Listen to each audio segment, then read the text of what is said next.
love to talk. So they made a podcast. And that's why we're here. To listen in. And what's it called? It's called Banter Buddies. Welcome to episode 54 of Banter Buddies podcast. It's got lots of great ideas for all sorts of different things, and we're back at it, and we are recording the two of us together. It's me, Neil, and my co-host Brian. Brian, welcome. Neil, thank you for that welcome. I feel so welcomed. Yeah. We're back. Can you believe it's episode 54? That's wild. Yeah, we've done. We feel like in the swing of things for the new season of Banter Buddies. We've been doing it for multiple months now. We've been going at it, making the show, and happy to be back with you. We've got callers. We've got a podcast. We've got a topic. You know, it's all happening right here. What have you been up to so far today, Brian? Before we've recorded this show. Okay, it is 2:13 p.m. on a Tuesday right now, and I've been up since 6:13 a.m., and we've gotten children to school. Some eggs were made. I've been to a coffee shop, and I've eaten pizza and pasta today and taken a nap already. Oh, Pretty cool. wild. What was happening at the coffee shop? Just my wife and I had a little coffee date, and we played cribbage. So that's it. I see. So you actually Liz, I shouldn't say why you know this person. It's weird to sometimes talk to the audience and then talk to you. I should just talk to you, right? Let me back it up. Liz and I, we went and had some coffee and played some cribbage, and the coffee shop was chill, and the coffee was strong, like heartburn strong. It's good. That's cool. You went to the coffee shop to hang out, not just to get a coffee and leave. Just to hang. And we had a chocolate chip cookie at 9 a.m., so it was great. That's cool. How about yourself? Have you had a efficient morning? Yeah, it's a little bit earlier for me. So I've had a few less hours. Plus I sleep longer, but I've just been. I actually came back home yesterday. We were traveling, so still getting my things in order of coming back home and hanging out with Josie, and unpacking. A lot of laundry happening right now. Show laundry, but then also bedding laundry. My sister was here, hanging out with the dog and house sitting. So, resetting. Getting. Did you find out if Caroline made it on to Price is Right? Can she talk about that yet or no? No to both. Oh, well, no to the first question, and I'm not sure on the second question. I wonder how intense the NDA is. I'm not sure what she can and cannot say, but I know she went to the taping. So, but yeah, I got to follow up with her and ask how it went, because she was hoping to, be called to come on down with Drew Carey. That'd be so wild. Wait, I'm going to back it up for listeners here just to do it. We had 2 weekends of East Coast shows. Neil lives in California now, and so Neil stayed out and did Disney and Universal, and Neil's sister went and dog sat Neil's dog and stayed at his house, and then they did a bunch of stuff. They did a bunch of LA stuff, and so did a Price is Right taping. What if you and I dressed up as Cuckoo and went on the Price is Right? Yeah, I wonder how that would work. I wonder if they would I wonder what the limits are of what you can wear. Can you promote your own stuff with your T-shirts? I don't watch the show, so I don't really know. Are people up there regularly having their own brand on their shirt? I don't know. I don't really ever see it's Charles's Lumberyard. It's but my sister and her husband, they made custom shirts that referenced one of the games. So I'd imagine there's a lot of that going on, custom tees that are gonna give you a leg up, maybe a little reference to get you picked as a contestant. But I wonder if you did something different. You certainly would stand out more, but I wonder if that would work in your favor or not about getting selected, because that's what it's all They're about. just like, you can't do that. They just like hand you Right. a different T-shirt in the yeah, line I or wonder. something like that. Yeah, here's a plain white T-shirt. Wear this instead. Like we would go in full crew outfit, and then you'd see us on the show just wearing a shirt that says like Drew's Crew or something. Yeah, You know, yeah. it'd be like Carrie fans. It's a pretty good idea. There's got to be, a lot of shows like Tape Here, so there's got to be at least a couple that would allow you to do that. But I had submitted us to be on, what is it? The America's Greatest Got Race? Talent. Oh, America's No. Oh, yeah, Greatest We did the Race. talent one. We submitted for talent, but what's the the Amazing Race? Amazing Race, yeah. Amazing Race, and that one I feel like if we were on that show, we would wear a crew outfit like that'd be like our uniform like the whole time. Like if we did, but I feel like Price is Right, you can't. I feel like other places, Price is Right is probably the only game show though where you could kind of like see it working. Everything else is more like, if we were on Who Wants to Be a Millionaire or something like that, it'd be like you got to play it straight. Well, maybe someday you'll turn on your TV and you'll see one of us coming on down. That's the other thing, is they don't pick duos; they only pick single people. So I don't know. Maybe we could both get selected individually. Maybe that would be. And how we're it both works. up there. What if we were both in Yeah. the Showcase Showdown? Yeah, we could be competing against each other. You Maybe. got a snowmobile. That's what you'd get. You'd win something Yeah. that would not be like Useful. up your alley at all. Yeah, maybe you'll see that someday, or maybe you'll see it as a like a sketch on Oh Yeah Heck Yeah, our TV That'd be funny. show. That'd be funny. But yeah, Okay, that was a long welcome. We were just warming up. We're just warming up the gears. there. yeah. Maybe you'll see my sister someday on the show. I'll be sure to If post she about gets it. on it, we're posting about it. Yeah, it's gonna be big news if that happens. So yeah, good times. We're rolling here on Banter Buddies, episode 54. Our cuckoo voicemail awaits us. Brian, should we dive into the main topic? It awaits, and it should not be left untalked about any longer. Let's do it. Let's do it. All right, Cuckoo Voicemail this week. Pitch us an idea for a business or a product that needs to exist in the world. Before we get to our callers, we have to talk about this amongst ourselves. And it's fun to come up with something out there. I mean, but also it's a difficult one because a lot of stuff I feel like exists. A lot of, especially in the digital world, I feel like there's a lot of things that have been figured out. I don't know. I feel like these days we live in like a subscription service world. A few years ago, you got me a cereal subscription. That probably would be like an answer for something like this I could come up with, but it's like, no, that's already real. I don't know. There's like apps for tons of stuff now, but we got to dig in deep and think of something that happens. I think a lot of our callers kind of, came up with something that's more magical, maybe that couldn't possibly exist, but hey, for the, for this discussion, that's okay. There's no limits really on this. It doesn't have to be realistic. It just has to be something you think needs to exist. But I think you and I both went pretty realistic with it.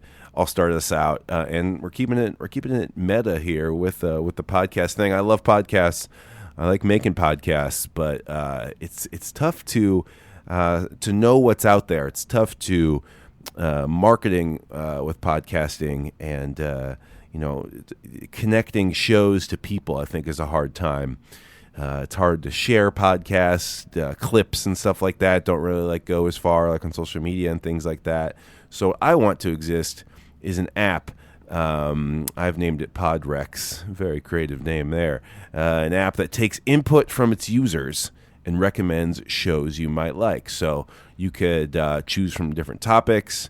I think it would be possible to have a way to connect your social media accounts in there if you wanted, and then it could see some of the posts maybe you've liked, like on Twitter and stuff like that. And so then it could dive even deeper and be able to kind of get granular with the types of things you've interacted with and knows about you. There's so many apps out there that know so much about us, but this would be an app that is solely based on taking that data and then spitting out what shows you might like. And I just think there's so many podcasts out there, and people are into stuff, but maybe they don't know that there's a show out there for them. So this application would fix all of that, and it would help us find the shows, the wonderful shows that are out there that don't have our listenership quite yet.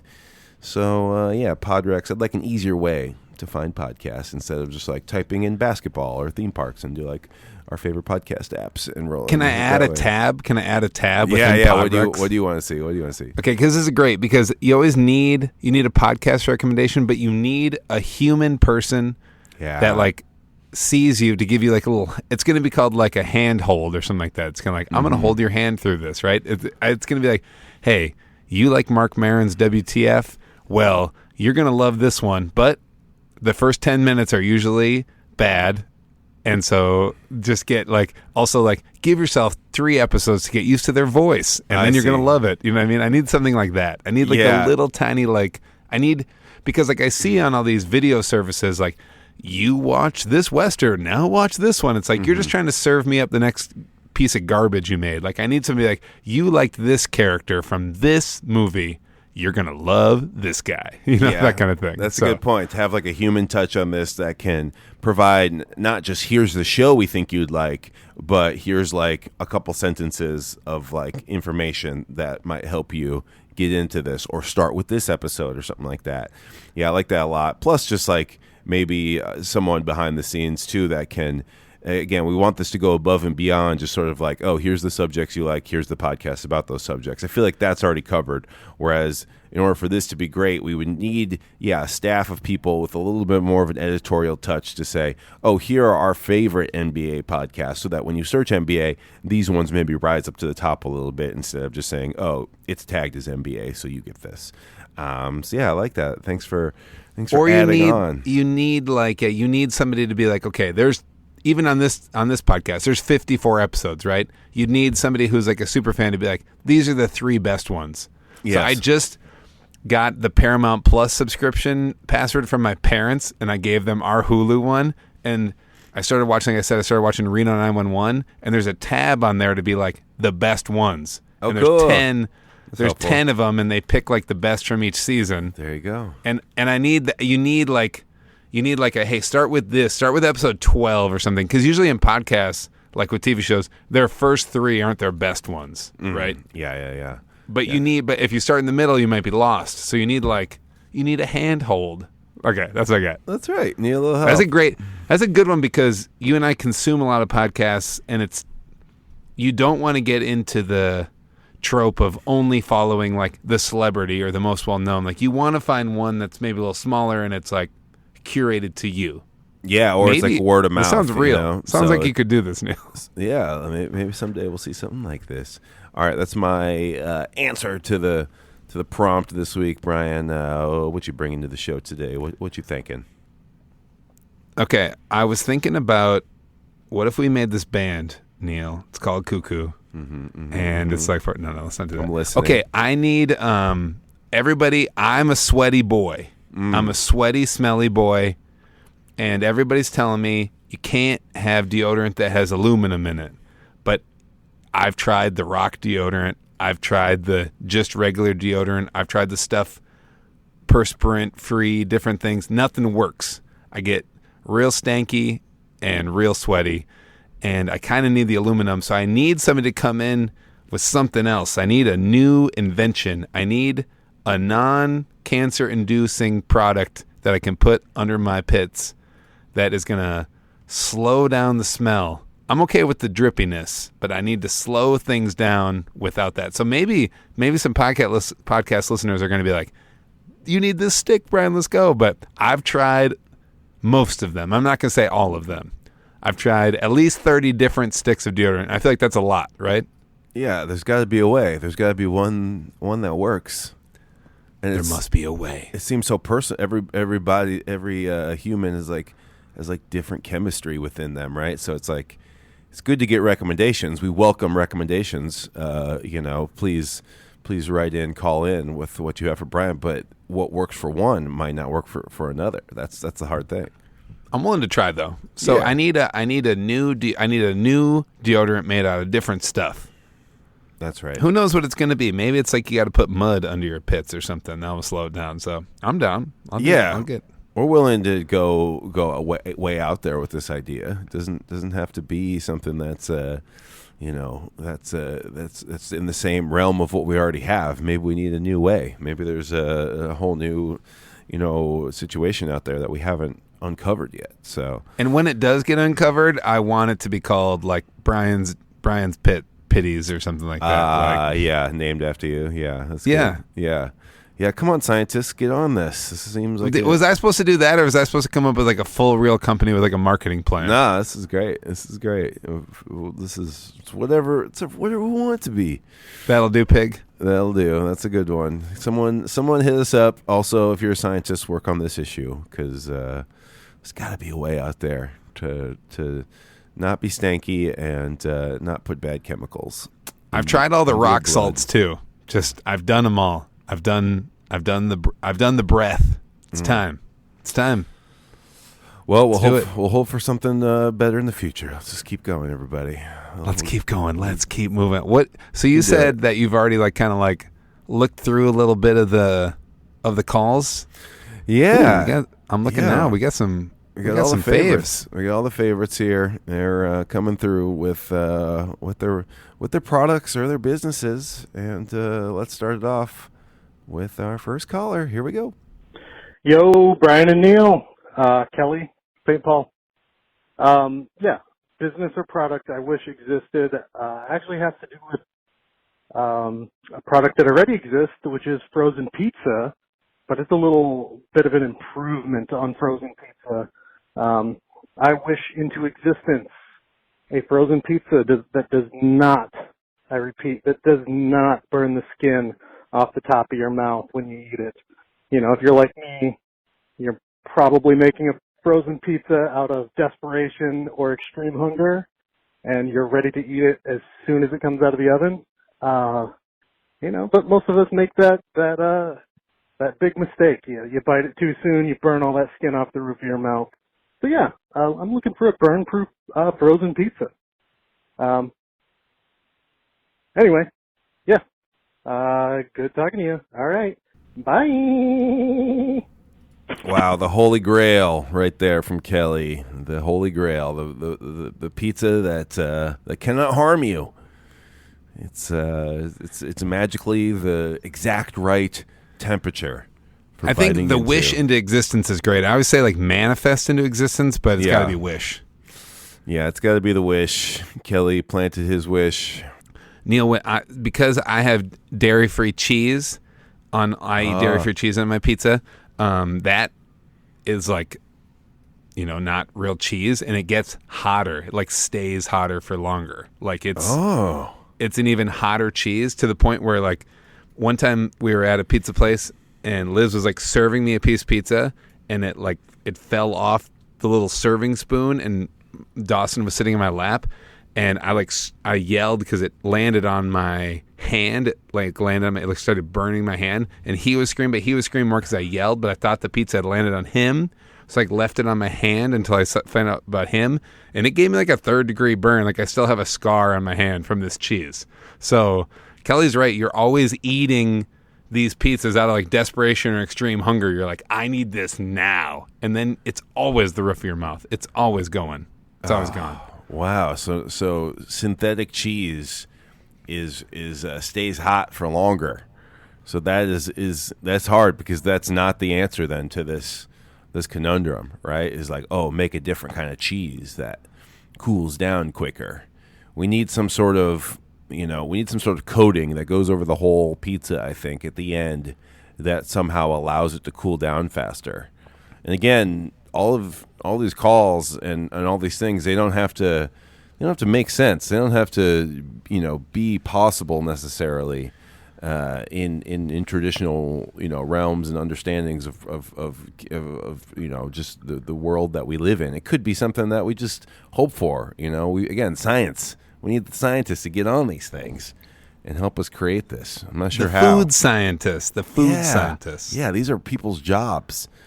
I wonder if there is a type of cheese that just runs cooler. Yeah. It's mozzarella's hot, but sharp cheddar.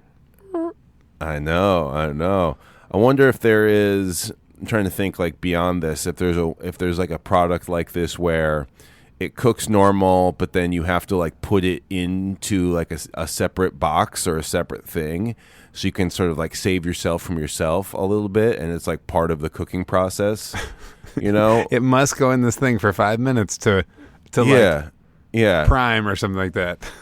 Like, I'm trying to think this through without just saying, well, just wait, dummy. You know, it's like, no, obviously everyone knows that. We're talking about a product that has that like waiting part like built in, you know? So that's as close as I can get. It's like, no, there's another step after it comes out of the oven. And yeah, it's part of that step is letting it cool down, but also something, you know, also this is how you finish the pizza or whatever. What if it was like a pizza cutter, you know what I mean? The circle like cutter Yep. that had like a thermometer gauge Ooh, on I like that. Yep. on the cutter, and like it wouldn't give you a measurement in a number. It just would either be green or red. You know what I mean? Almost like it just would let you know. It's ready. Yeah. It's not. Yeah, totally. Or maybe cutting the pizza is the act itself that helps cool it down. Like it's like Releasing the heat. yeah. Or it has some sort of, again, healthy, but somehow it has some sort of mechanism of cooling the pizza down a little bit. The blade is just that cool. Something like that. Is that cool? That could Is be. that cool? All right. Well, Kelly, thanks for starting us off with pizza. We like to start with food, all things food, all the time. We're going that way with it. All right, let's see what we got next. Cuckoo, hi, how are you? This is Kelsey, she, he, they, calling from St. Paul, and yes, I do know that boy, Kelly. I want to give a quick content warning for my call regarding needles, shots, vaccines, blood draws, that sort of thing. Anyway, so here's the thing. It's 2024. I really want to know why it has to hurt to get a shot or get blood drawn. Why does it have to hurt to get a vaccine? Like, there's gotta be a better way, right? So the thing that I most wish existed in the world is a pain-free way to get vaccines. We've been living through a global pandemic these past few years, and we have to get shots all the time now. And I know that there's been talk of like nasal spray options for the flu shot, but even that I find startling. I don't like it. Getting medical care is an absolute sensory nightmare. So my wish is for a pain-free, startle-free experience. I do have to give a quick shout out to Miss Paris, a nurse at Hennepin Healthcare. She gave me my flu shot and did a blood draw a few weeks ago, and she looked me in the eye and said, I'm going to do this so it doesn't hurt. And despite, that like initial unavoidable puncture, for lack of a better word, she was telling me the truth. She took her time. She explained what she was doing as she was doing it. And she was right. It didn't hurt that badly anyway. So, if there's someone out there who works in like medical tech, could please get on this right away, inventing a pain-free vaccine option ASAP. I would really appreciate it. Thanks, you guys, for sharing your awesome art and entertainment with the world. Love you guys. Gotta go. Bye. All right, fantastic. Kelsey there. And she knows that boy, Kelly. Okay. Good to know. We had to put him back to back for that. This might go with another waiting thing. And my sister has to get a lot of shots and blood draw, and she used to have like this numbing cream you could put on, right? But you have to wait. So kind of like the cheese thing. It's like you gotta like do something. Yes, it will be pain free, but then you have to like add some time to it, and it's like, oh, I don't want to do that. Let's just get right into it. So yeah, I think a little bit of it. Kelsey's giving a shout out to this nurse that rocked it. Right? I think it is maybe a personal care thing a little bit, right? Because I've gotten some that pain free, and some that are like, are you like drilling into my bone? So Yeah, in the world we live in, where you have to have like a needle or whatever, there's the next step is okay. We have to have that, so let's have the care be the thing that helps you, is the variable and is the thing that can like make things a little bit better. So that's good that Kelsey was able to have a good experience with the unfortunate reality of needing a needle sometimes. But yeah, I feel like we're already hitting on a trend of this episode, which is like science and like let's keep this going. Let's always be pushing forward. Let's always be looking for new frontiers and the importance of STEM and things like that, because that's where all these improvements are going to come from. Pushing technology and science and medicine forward. So if you're listening and you're in one of those fields, shout out to you, because let's go. You'll be making the next thing. One of my things today I was going to be, instead of the deodorant thing, was to like make a doctor's office where they treated you like a human person. It was too like big and broad, but I feel like every time I'm in a doctor's office, even if they're like, hey, we want you to come get this like preventative checkup. They kind of like give you a vibe as you're leaving, like, why did you even come in for this? You're wasting our time. It's like, isn't this what I'm supposed to do? Yeah. So yeah, make me feel welcome and like congratulate me for doing this good thing.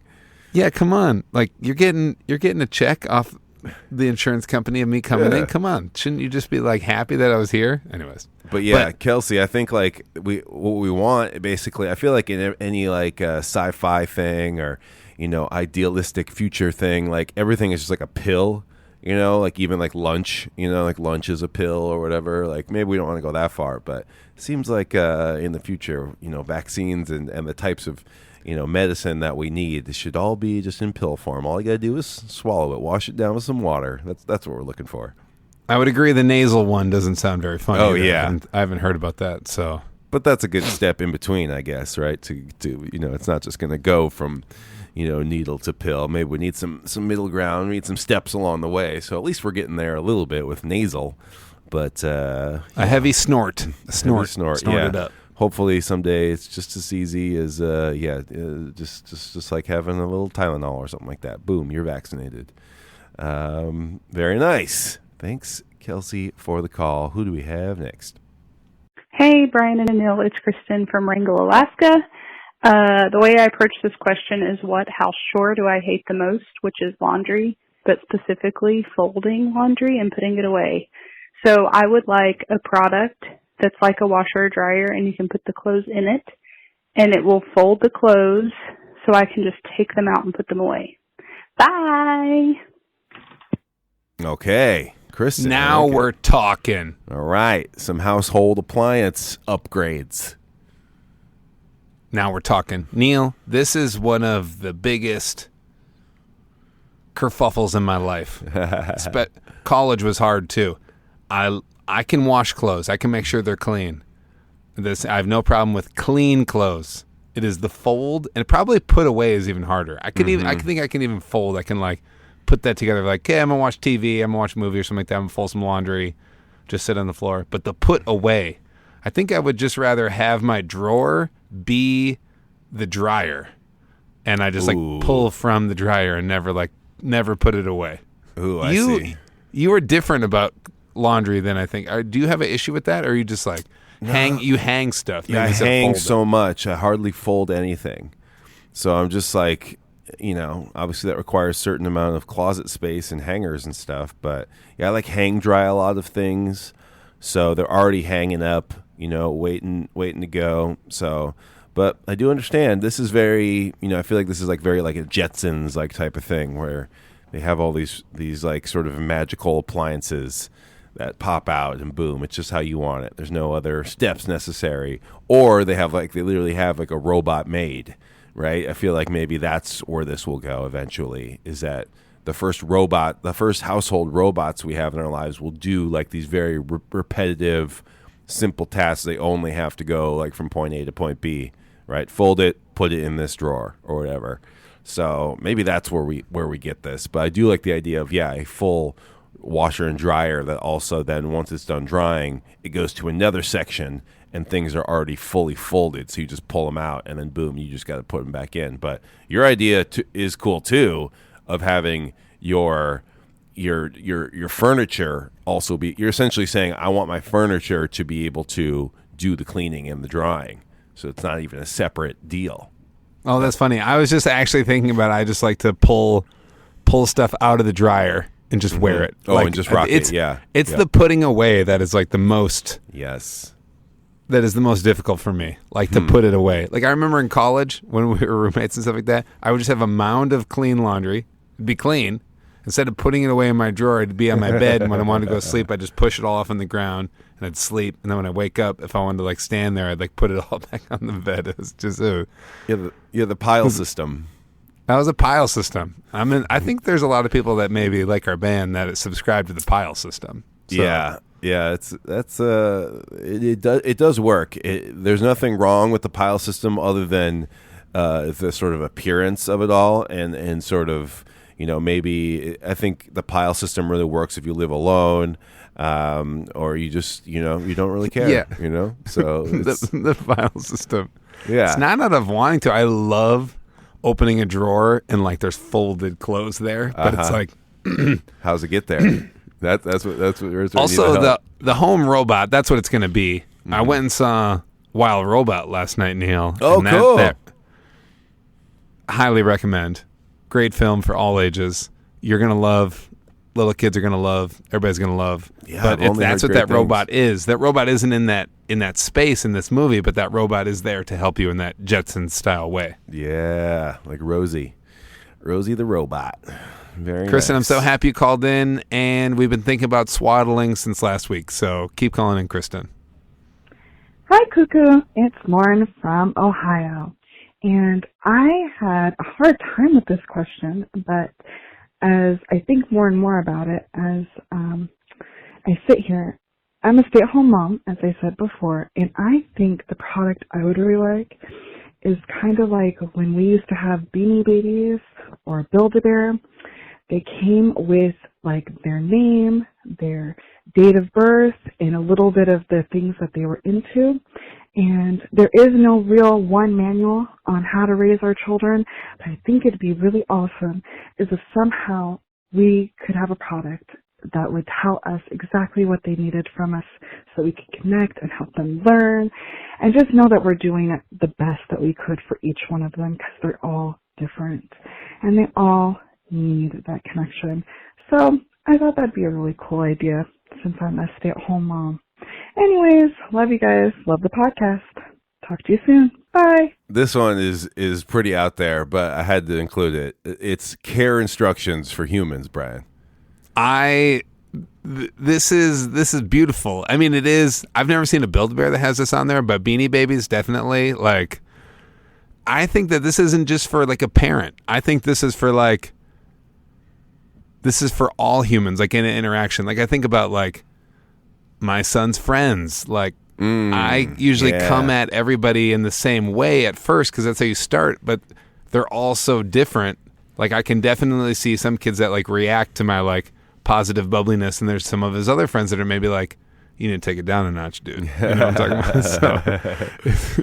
So, and also your day changes so much. That's why people bump into each other so much and like ruffle each other's feathers because like temperaments change and you need to be like not just single people, but like everybody needs kind of a handle with care tag on them a little bit, you know? Well, and this is so interesting because it's like it's for kids. It's because when we get older, we can talk about our feelings and how we're doing and how we are and stuff, and we're much better at that. But kids can't really say that, especially when they're before they can even talk and stuff.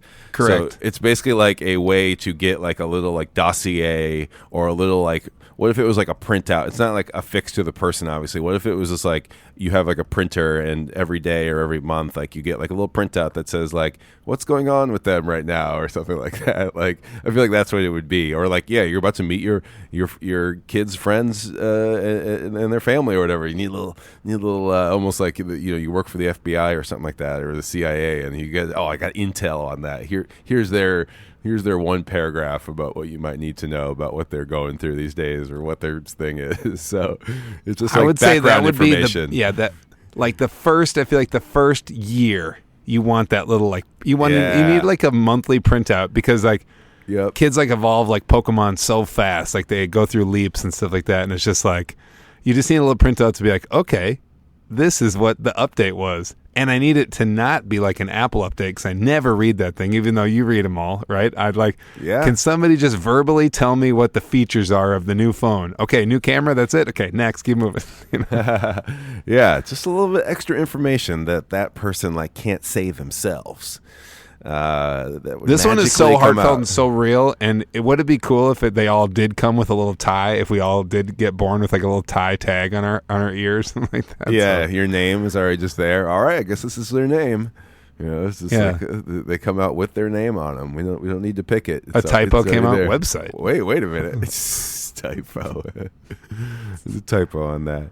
All right, that was cool. Yeah, something a little different there. Thinking way outside of the box. I know. I love the thought experiments. Cool. That's what's so cool about these. I mean, I think when Banter Buddies was off for a little bit, I did miss just the little like thought experiment ones that would come around that I think would pop into my head randomly. I do like this. Like, I'm happy that people are calling in and playing ball with this because this one was tough for me. And like, you know, like Lauren was saying, like, I had to like think about it. Like, what do I not like? Like, you know, like Kristen saying, what do I not like?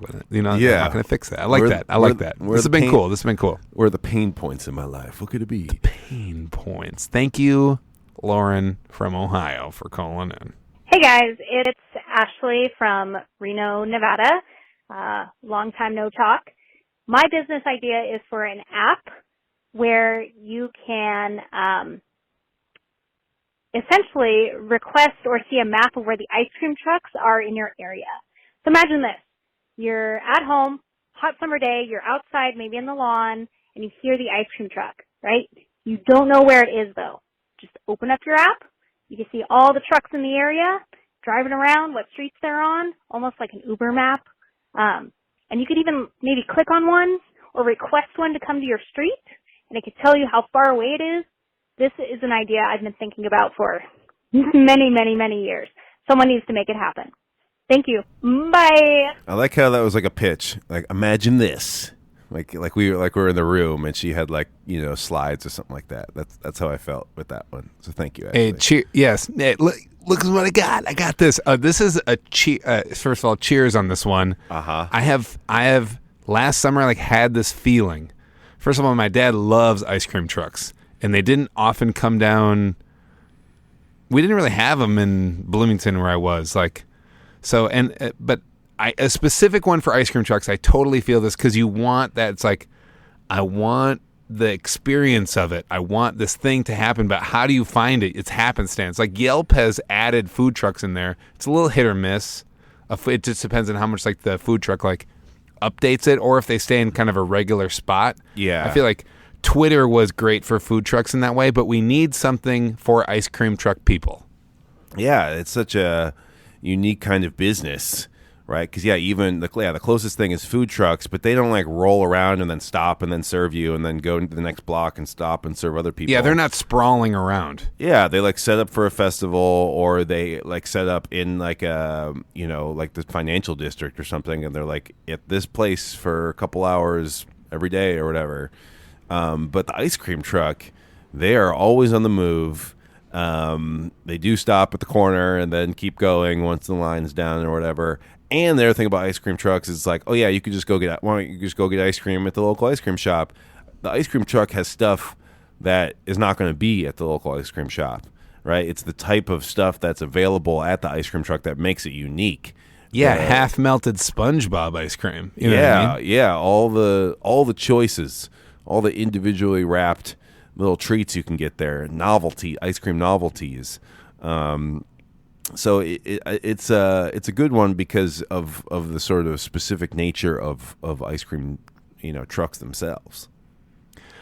Neil, I will tell you that since you took your class where you were designing like a food truck, yes, and you were making like a robot ice cream truck, I have actually Googled how much it would cost to get a food truck, because I was thinking it'd be fun for one summer just to be like, own an ice cream truck for a summer. I don't want it for the rest of my life, but it's like, kids, we're going to do this for one summer.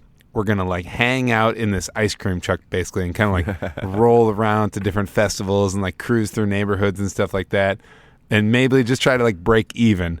But I wouldn't want just like prepackaged stuff. I do like the idea of like a couple delicacies that you can like scoop or stuff like that. But I did look it up and think about it. And so if I do pull the trigger on that some year, I'm going to need Ashley's app when she builds it, because that's right. She's asking us to build it, but we're going to need Ashley to build it. She's from Reno, Nevada. Yeah, she's signing up for that's what she said in her call in so many words. That she would be into programming this herself. She's ready. Thank you, right. Ashley, for calling in. Love it. Wait, before we do it, what would this app be called? Ice cream truck. I don't know. It could be ice scream over here and a scream. Yeah, a scream thing, or like something about like a truck, or like a mobile traveling truck ice cream. I don't know, something about, I don't know. We need a name. You guys come up with a name for Ashley. We can't do it live here on the podcast. We need something. We need something good. We need some help. Brian, sometimes callers to our podcast are kids, and well, we have some kids here with some ideas. Let's see what they have to say. Hello, my name is Xavier. I'm from Pickering, Ontario. My product I want to invent is a rhino toy. It could eat breakfast with you. It could turn into a human. It could turn into a real rhino. And when it's a real rhino, there's two buttons, a green one and a red one. If you press the red one, it will rampage your house. If you press the green one, it will turn back into a human. I mean, not a human, a rhino toy. Then when it's a rhino toy, it's green. When it's a real rhino, it's the white color. And it could escape the zoo. It could escape your house. Bye! Hello, my name is Isabella. I'm from Pickering, Ontario. I'm 9 years old. When I last called, I said a binturong is a viverid. Vivverid. My product I want to invent is a pen. If you circle it on a book that you really like, part of a book that you really like, then what happened in that book will happen to you someday, even if you're an old lady or an old man. So, if I sprayed it on The Lion, the Witch, and the Wardrobe, soon, one day I go to Narnia. Bye! All right, double duty there. 2 callers for the price of 1. Xavier and Isabella. And Isabella? Yeah, I believe so. Isabella just jumped on right. As soon as Xavier was dead, Isabella was ready to go. Yes. This is probably the best kid call we've ever gotten, right? Yeah, that was really good. Yeah, and they had called a few weeks ago, and they were providing a correction on the animal. I think you caught it though, Brian. You knew the animal that Isabella was talking about. That certain animal that she was teaching us about. So she was just referring to that. Oh, that's that first thing? Is that what yeah, Isabella was she tried to talking spell about? it like Visered or whatever. Yeah. So thanks for calling back to the show, y'all. Okay. From Pickering, Ontario. Xavier, I feel like this could be a skit on SNL or for like Oh Yeah Heck Yeah or something like that. Yes. The rhino the toy comes it's to like, life. It'd be like a Sunday morning commercial like, do you want this rhino? It can eat breakfast with you, and it can do this. But if you press this red button, don't press it, Tommy. Don't and then do press it. And like Jumanji's your house and just destroys it. Yeah, that's basically what he's getting at. Is it turns into a real rhino and messes up your whole house, and then you got to push the button to turn it into a toy again. Pretty inventive stuff. That's I like that the rhino would eat breakfast with you. Like that's the first thing on the list. Yeah, that's what rhinos are good for. Eating some breakfast, good times there, and so yeah, we like the toy. Red one. Yeah, sometimes you got to think about toys that could exist and what people want in their toys. So there you go, escape the zoo rhino, right there, and then Isabella with the magical pen that brings things that you know about from books and turns fiction into reality, brings it into your own life. That's pretty cool. Maybe should even be like a highlighter. Yeah. Right? Yeah. Hey, magical book, let's make this section come to life. Now, do you go into the book like Wishbone style, or are you... She just said it'll happen to you someday. So so you don't even know. Yeah, someday. Yeah, that's the tricky part. It doesn't happen immediately. It happens someday. So you gotta chill for a while and just wait for that thing to happen. Okay, if you had this pen that Isabella had, Neil, what would you underline so that it could happen to you from a book? Can't be a movie book. Let's see. I don't know much. I don't read much fiction, but I guess man, I don't know. I would want to have future tech products, and kind of like what we're talking about here on this whole show.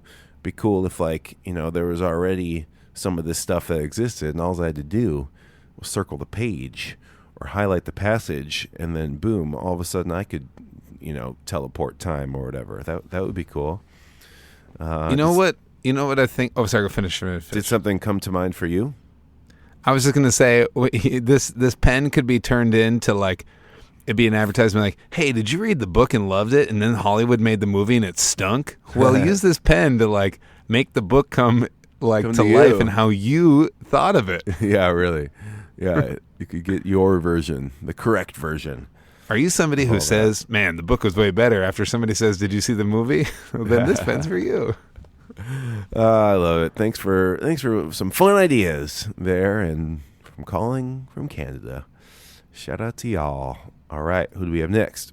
What's up, guys? Travis from Riverside. This is a business idea I've had forever, but it would take a lot of scratch and a lot of space to make happen. So I always wanted to participate in those game shows in the 90s on Nickelodeon. So kind of like escape rooms where kind of adults go there and they do kind of group events.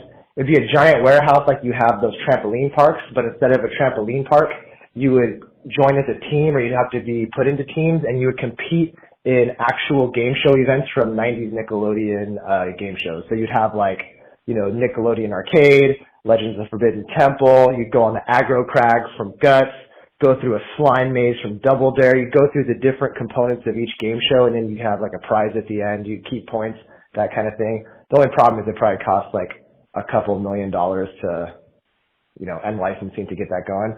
The only other idea I had that was kind of similar to that is, I don't know about you guys in Minnesota, but here in California, all the batting cages for baseball, they're just kind of like this narrow corridor with a pitching machine. So when you hit the ball, you just have to kind of guess where it would go. So I was thinking combine Topgolf with batting cages, you'd have to have a big piece of land to basically recreate. I think that what would be the Twins? It's Target Field or something. So it's the size of Target Field, but you don't have the stands that'd be too big. It'd just be like a wall, but it's the actual field and in different spots or with different points, that kind of thing. But those are my ideas. Talk to you guys later. Bye. Oh, another 2-for-1, but this time from one person. Twofer. I love it. This idea of a game show would be great because just think about your bachelor or bachelorette party. Yeah. Think about this is a Vegas thing for sure. Think about senior grad party or something like that, or or kid. Actually, I think now that I think about it, I think somebody said there's something like this in Minnesota that they had their kid do rent an hour birthday party. Now they have more simple games like Family Feud set up, or a giant whatever. It's not like the slime games or you're gonna fall into a volcano, whatever. But that would be awesome. Both of these, even the next one too, with the pitching cage. I was thinking you could definitely turn a Topgolf into a batting cage thing, because you would just have this machine, being whatever. How far away is the pitching mound from the batter? 30 feet? Yeah, something like that. I'm not sure. You would just have that machine out there just throwing something at you. So you could do stacked up, and you're just hitting it out as far as you could. Both of these are great ideas.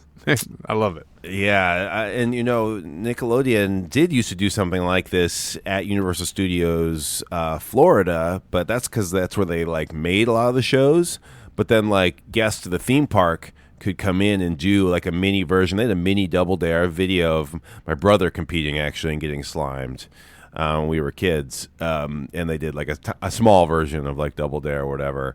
So, they kind of had the idea for this early on, but it would be amazing, yeah, especially for some of those bigger ones with the big sets and the huge like physical challenges that you would do, the especially hard thing is to get like all the other people for like the different teams to like face off on each other. I feel like, but yeah, I definitely think that something like this could exist and could be profitable and things like that, right? Just with like nostalgia and adults being able to go for it and live out their dreams of when they were kids or whatever, essentially. So I could definitely see something like that existing. And we got a lot of love for those old game shows, and they don't really make them like that anymore. With the big, huge, like, oh, you need a whole like arena to build this whole thing, and then we're just gonna leave it all up to keep shooting next season or whatever. So I think I saw that Universal thing that opened up in that Nickelodeon documentary, The Orange. Oh yeah.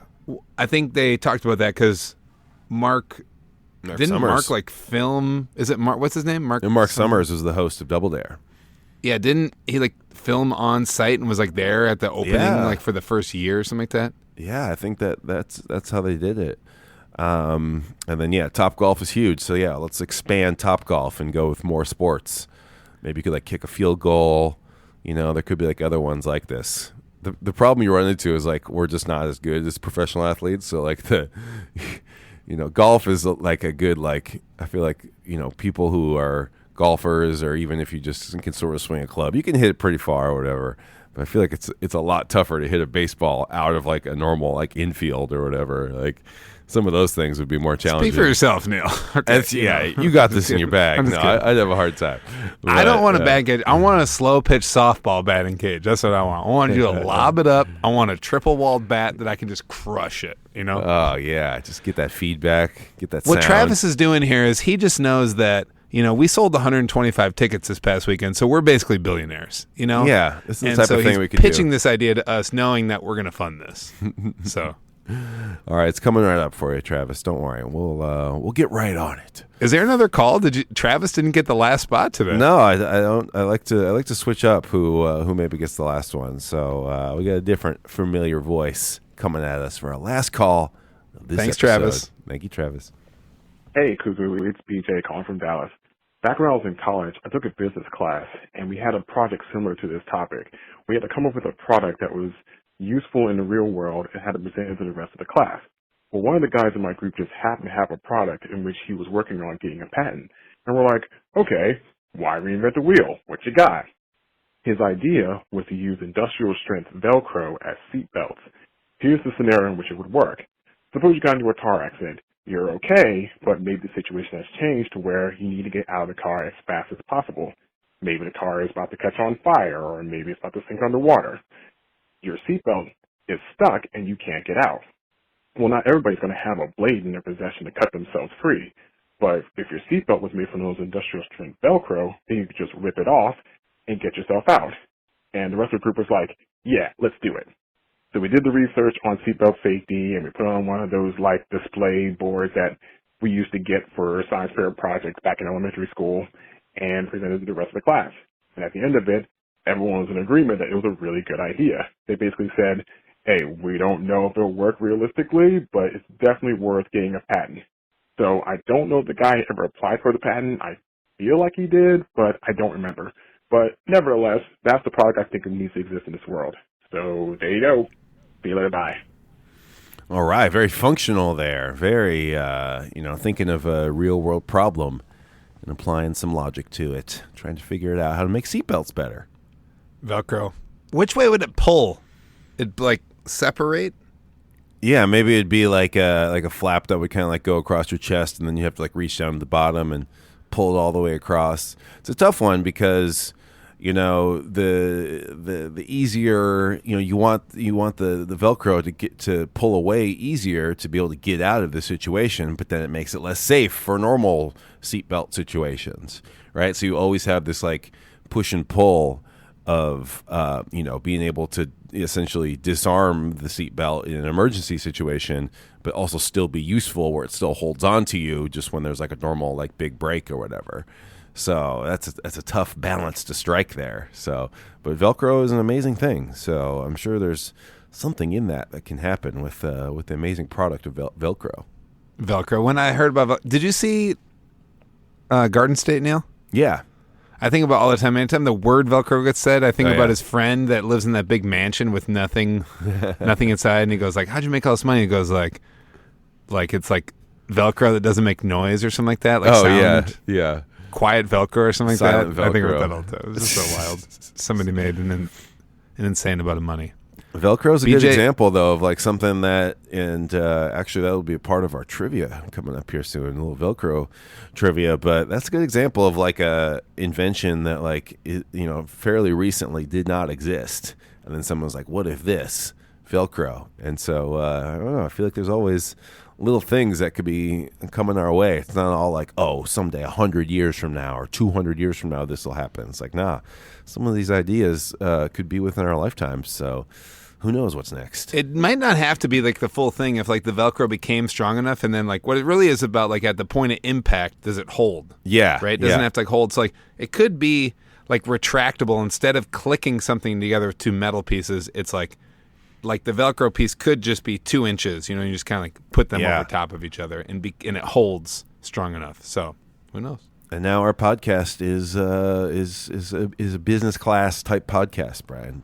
This is an incubator right here. Yeah. Startup incubator. Yeah, just like BJ did in Dallas. You never know where cool ideas are coming from. When we recorded Whoop-de-Whoop in Chicago, the guy, Neil Z, who makes so many songs with us, he was trying to win a contest to like be in a startup incubator, and he was like making algae that you could eat or something. What was his algae project? Remember there were just like fish tanks all over the house? Yeah, some algae type thing. Something.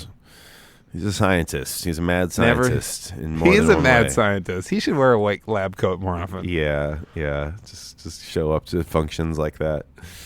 Well, thank you, callers, for calling. This was lovely. Thank you, callers. And next episode, we're opening the mailbag, opening it wide, because we want you to ask us stuff. We're tired of asking you things.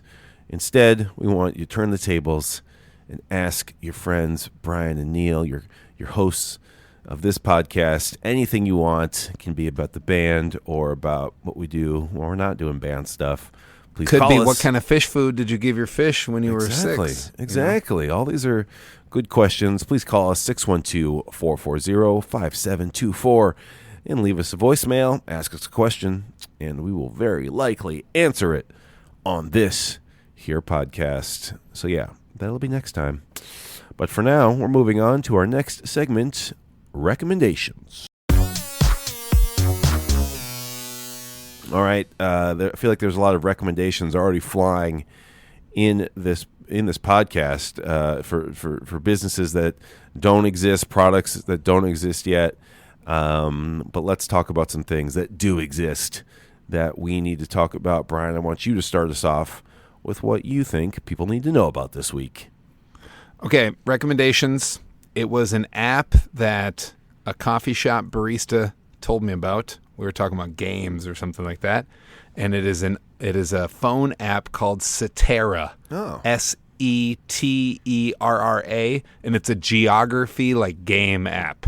So there's 2 different modes. You can do flags, or you can do like names of countries, and then you can get more specific. You can do like country names. You can do capitals. I feel like our friend Rob would love this game. I need to send it to him.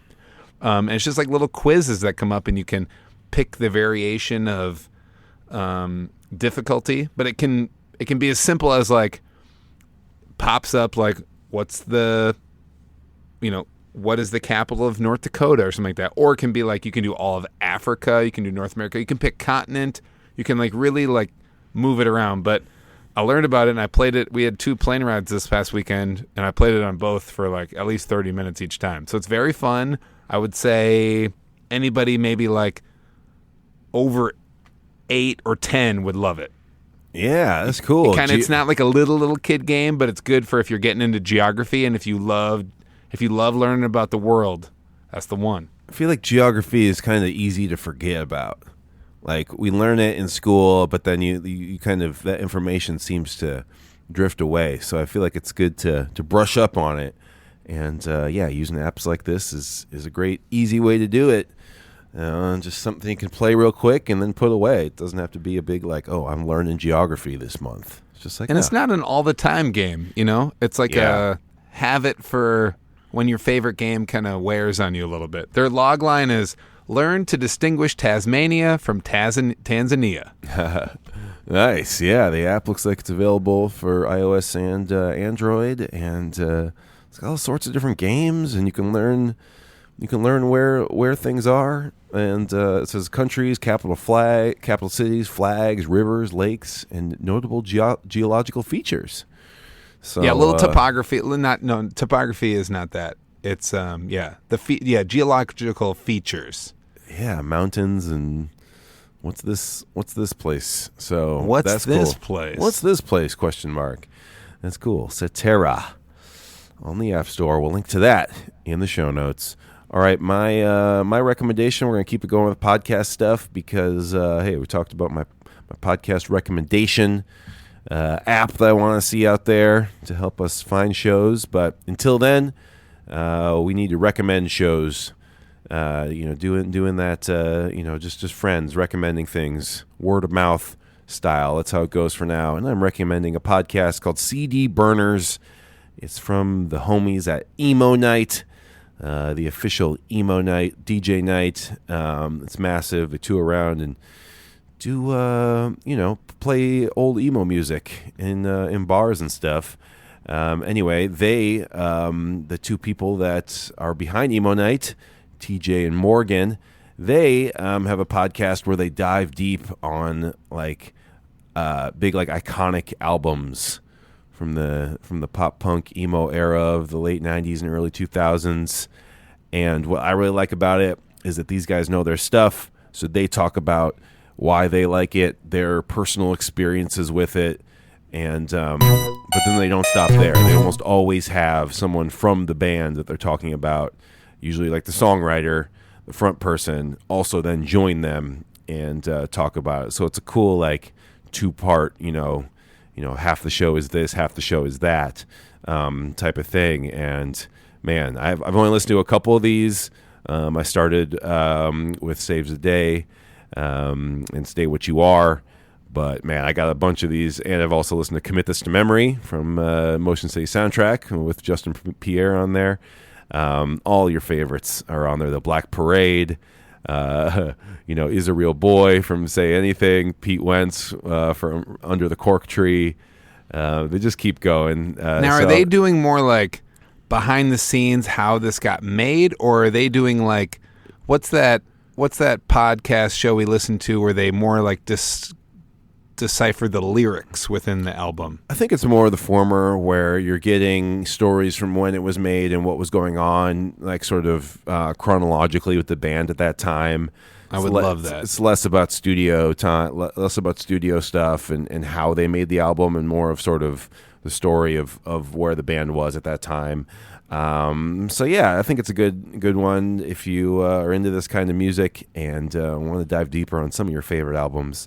It's called CD Burners, which is also just an awesome name for a show. And they have really good name. I thought when I saw it on the list here, I thought you were going to talk about I installed a CD burner and I'm going I have that backwards. too. Yeah, I do have a separate CD drive that I plug into my computer via USB to rip CDs that are not on streaming services, mainly from local bands. But no, CD Burners, the podcast. They also have a video version, of course. But go check that out if you're into pop punk and emo music. There you go. All right, those are our recommendations. And because we're talking inventors and products that need to exist in the world, I thought we should do that for our trivia, for our game. So right now, let's pivot and play a game. All right, Brian, I'm going to quiz you on some inventor trivia. Some broad things about inventors, and good news, it's multiple choice. Always like to do that when it's sort of a broad topic. So are you ready to play Inventor Trivia? I'm ready. All right, we got 4 questions here. Question number 1. Which inventor worked at a patent office? Is it A, Albert Einstein, B, Thomas Edison, C, Nikola Tesla? Which one of those fellows, cut their teeth working at a patent office? I'm going to say Tesla. Tesla. Answer is A, Albert Einstein. Sorry, Brian. Nikola Albert. Tesla. But Albert Einstein did work at a patent office, and then he was like, wait a minute, I can make some stuff too. There we go. Let's do that. All right, question number 2. The inventors of earmuffs, the trampoline, Braille, and the paper bag all have something in common. What is it? A, they were teenagers. B, they were women. C, they were blind. What does all those items, the earmuffs, the trampoline, Braille, and... For some reason, I'm going to say blind, because Braille's in there. Sorry, Brian, they were teenagers. They were all young when they made those things. Earmuffs, imagine that. So, I know we had... our friends Xavier and Isabella on the show here today. And, I think they're a little short of teenagers, but in just a few years, you guys, you could be creating that rhino toy and that marker, that pen. Those could be real things, and you don't have to wait till you're an adult. Teenagers make stuff too. That's dope. All right, maybe get this one, Brian. The formula for this invention was originally used to treat indigestion. What was it? A, Coca-Cola. B, soap. C, gunpowder. Indigestion. So your stomach doesn't feel great. Maybe you ate something weird. I'm going to say Coca-Cola. Coca-Cola. The answer is C, gunpowder, Brian. Gunpowder. Oh, my gosh. Imagine that. The formula for gunpowder. Before it was gunpowder, before it was to shoot things, it was used to treat your stomach. It seems like the opposite way it would go, right? Like that is wild. Yeah, it'd be like, I accidentally ate gunpowder, and it soothed my... All right, Brian, I know you're going to get this last one. You're not going to go 0 for 4. It's okay. It's okay. I'm cool with the failure route. Yeah, it's good to be comfortable with failure. The inspiration for this famous invention occurred after a hunting trip. What was the invention? A, Velcro. B, paper clips. C, zippers. Ooh, let's say zipper. Brian, we talked about this one earlier. Wait. Do it again. The inspiration for Velcro. It's Velcro. It's Velcro. Indeed. You said it right. A, Velcro. The person who created Velcro was hunting, and he was walking in like the woods, and he went through some thistles. Oh, yeah, totally. The little burrs, and it was stuck to his to his pants and to his dog, and so when he was pulling off the burrs, he noticed how they were like removable. And you could like reattach them and stuff. So that's how he got the idea for making Velcro. I thought that was a really cool story. That's fun. Take a note from nature right there. Take a note. Nature can invent things too for you. I was thinking about. I went to Bloomington Kennedy High School, and it always got talked about that the two people that invented rollerblades went to our high school. It got talked about a lot. Oh my gosh. Rollerblades in Minnesota, y'all. We made that. Brian made it. Brian and I personally made that. All right, fantastic. That was our Inventor Trivia game. We have one more segment. It's called New with Koo. All right, time to talk about what we've been up to recently. We've been playing some shows, but one show kind of stands out specifically as something that we don't get to do very often. Brian, what was that show? We played a cat expo, and it was delightfully left of center. Yeah. And so we don't have any maybe new stuff that we want to talk about, so we want to talk about a show that we had and just talk about how much fun we had and how playing weird spots fills up our soul. Yeah, absolutely. We feel lucky that we are in a band that gets thought about with very specific show possibilities. Another one kind of like this is, we played a Nordic festival, and they didn't book us because we're Nordic or something like that. So I guess it's a little bit different. We don't have songs about Vikings and about Lefse. But it was still cool to be there. It just kind of happens in the Midwest, and we're from Minnesota, so we're the kids band that gets booked. Whereas the Cat convention, the Cat Expo, we have a whole Cat album, so we could play our Cat tunes at it. But either way it happens, we love being able to do our show at just a different kind of setting where there's just enthusiasts that are very specific. We like that a lot. That's wild. Yeah. So shout out to the Cat Fanciers Society or whatever they're called. They put this on, and it was big, and it was there. It was everything you would think was there, and it had so many different moving pieces. You know what I mean? It had the show piece where people were like prepping their cat, and then they were all like categorized by, what do you say, species? Yeah, whatever their breed was or whatever. Breed, yeah, they was split up there. They had like an agility course. They had all the people like selling like the new cat litter box, so like all the vendors, and they had all the artists that were selling all their cat art and stickers and little bags and totes and stuff like that. You could adopt a cat there. Yes, and just a lot of, it's fun to do different stuff is what we're trying to say. Absolutely. It was a great time, and we played some songs from our Cat album that we don't really play like ever. So it was that's fun for us because a lot of times we play songs that we've played forever and ever, and it's never like new or scary. So it was good to be like, hey. I think the biggest thing we should say in New with Cool is that we practiced one time. Yeah, that's pretty good for us. We did some practicing, you guys, before we went on. We practiced practiced our skill. But it was also cool to be there and hang out with Matthew, aka Wampa Stompa, and Allison. They were there together, so it's good to see friends there too at such a strange event. Hope we get to go back. Yeah, absolutely. All right, that'll do it for Banter Buddies. Thanks for all of our callers for calling in. Thanks for Neil Z for making the theme song. Wampa always does the artwork. Next time on the show, it's a mailbag episode. Please call in with your questions for us. It's the only time we're going to do mailbag for this season, so get them in, you guys. There's no other ways to ever ask us questions, so it's a real special opportunity. We're just not accessible. We're not accessible. We don't like to talk to you. We don't reply to our email. So this is the only way to get a question in. 612-440-5724. What a great time. And we'll be back in 2 weeks. Do it all again, mailbag style. Until then, bye, Brian. Bye, Neil.